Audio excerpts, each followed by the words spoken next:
নমস্কাৰ, স্বাগতম জনাইছোঁ মোৰ ইউটিউব চেনেলৰ অন্য এটা ভিডিঅ'লৈ। আশা কৰোঁ সকলো ভালেই আছে। বহুতে মোক সুধি আছে দাদা অসম আৰক্ষী ইণ্টাৰভিউ কেতিয়ালৈ হোৱাৰ সম্ভাৱনা আছে, এইটো এটা ডাঙৰ প্ৰশ্ন। আৰু দ্বিতীয় প্ৰশ্নটো হ'ল বহুতে সুধিছে দাদা অসম আৰক্ষী নতুনকৈ এপ্লাই কেতিয়াকৈ হ'ব। আৰু 3 নম্বৰটো প্ৰশ্ন হৈছে দাদা অসম আৰক্ষী লগতে ফৰেষ্ট ডিপাৰ্টমেণ্টৰ পোষ্ট ইনকেছ হোৱাৰ সম্ভাৱনা আছে নেকি। এই তিনিটা প্ৰশ্নৰ ওপৰত মই আপোনালোকৰ আজি ভিডিঅ'টো প্ৰস্তুত কৰিছোঁ। ভিডিঅ'টো শেষলৈকে চাব।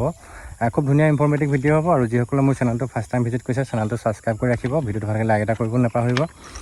প্ৰথম কথা হ'ল অসম আৰক্ষীৰ ইণ্টাৰভিউ কেতিয়াকৈ হ'ব, এইটো এটা ডাঙৰ প্ৰশ্ন। আৰু মই যিমান দূৰ জানো বা মই যিমানখিনি আগত ভিডিঅ' দিছোঁ, মই প্ৰতিটো ভিডিঅ'তে কৈছোঁ যে অসম আৰক্ষীৰ ইণ্টাৰভিউ হোৱাৰ সম্ভাৱনা আছে অক্টোবৰৰ পিছত, অৰ্থাৎ নৱেম্বৰ বা ডিচেম্বৰ মাহতহে হ'ব। বেছিকেলি ডিচেম্বৰ মাহত বুলিয়ে মই কৈছোঁ, কাৰণ কেলৈ যিখিনি আজিৰ তাৰিখত অসম আৰক্ষীৰ ইণ্টাৰভিউ মানে ট্ৰেইনিং কৰি আছে ল'ৰাই, তেওঁলোকৰ পাছিং আউট হ'ব অক্টোবৰ মাহত হ'ব।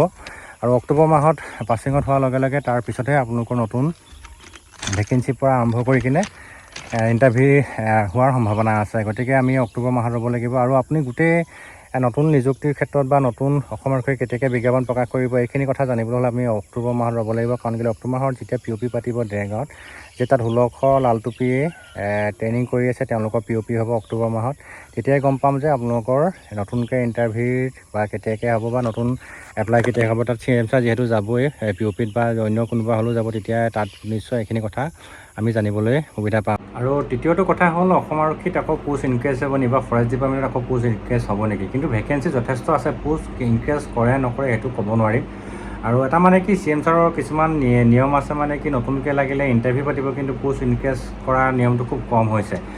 কৰিব পাৰে, কোনো ডাঙৰ কথা নহয়, কিন্তু তথাপিতো মোৰ মনে কয় যে পোষ্ট ইনক্ৰিজ কৰাৰ মানে সম্ভাৱনা খুব কম। যিখিনি মানে এপ্লাই হৈ গ'ল বা যিসকলে এপ্লাই কৰিলে তেওঁলোকৰ এতিয়া ইণ্টাৰভিউ হ'ব। যদিও UB পোষ্ট আছিলে, AB পোষ্ট কম আছিলে, তো চাগে সেইখিনিতে এতিয়া পোষ্ট ইণ্টাৰভিউ পাতিব যেন অনুভৱ হয়। কাৰণ কেলৈ অকল AB পুলিচৰহে কম আছে, বাকী ফৰেষ্টৰ যথেষ্ট পোষ্ট আছিলে।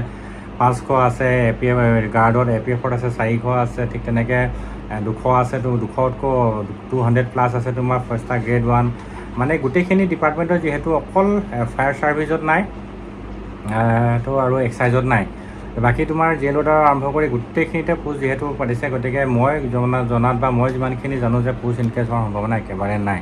চ' বেচিকেলি এইখিনি আমি নতুনকৈ আকৌ ৰ'ব লাগিব, নতুনকৈ যেতিয়া এপ্লাই হ'ব। গতিকে এইখিনিতে এটা কথা ক'ব পাৰি, মই যিহেতু অলপ আগত ক'লোৱে যে CM ছাৰে হয়তো চাগে যেতিয়া POP পাতিব দেৰগাঁৱত, যিখিনি UBৰ যি POP পাতিব, তাত যদি CM ছাৰ যায়, CM ছাৰে কিন্তু তাত বৰ ধুনীয়াকৈ কথাখিনি ক'ব, তেতিয়া তালৈ আমি ৰ'ব লাগিব। এতিয়া ফাইনেলি বহুতে মোক এইটো কথাই সুধিছে যে অসম আৰক্ষী ইণ্টাৰভিউ কেতিয়ালৈ হোৱাৰ সম্ভাৱনা আছে। তো মই বেচিকেলি ক'ম যে অসম আৰক্ষী ইণ্টাৰভিউ একদম ফাইনেল টু ফাইনেল ডিচেম্বৰ মাহত হোৱাৰ সম্ভাৱনা আছে। তাৰ আগত কিন্তু হ'ব বুলি মোৰ মনে নধৰে। আৰু তাৰ লগতে যিহেতু বাজেট অধিৱেশন আছে 16 জুলাইৰ পৰা, গতিকে বাজেটতো গতিকে য'ত যিমানখিনি পুঁজি আছে পুঁজিবোৰ ৰিটাৰ্ণবিলাক ধৰা হ'ব, তেতিয়াহে গম পোৱা যাব গোটেই পৰ্যায়টো কেনেকুৱা ধৰণৰ হ'ব। কথাখিনি ঠিক তেনেকুৱা ধৰণৰ, বৰ বেছি দীঘলীয়া নকৰোঁ ভিডিঅ'টো, আপোনালোকলৈ কথাখিনি শ্বেয়াৰ কৰিলোঁ। চ' ভাল লাগিলে যদি লাইক এটা কৰিব নাপাহৰিব। আৰু সকলো ভালে থাকক, ধন্যবাদ।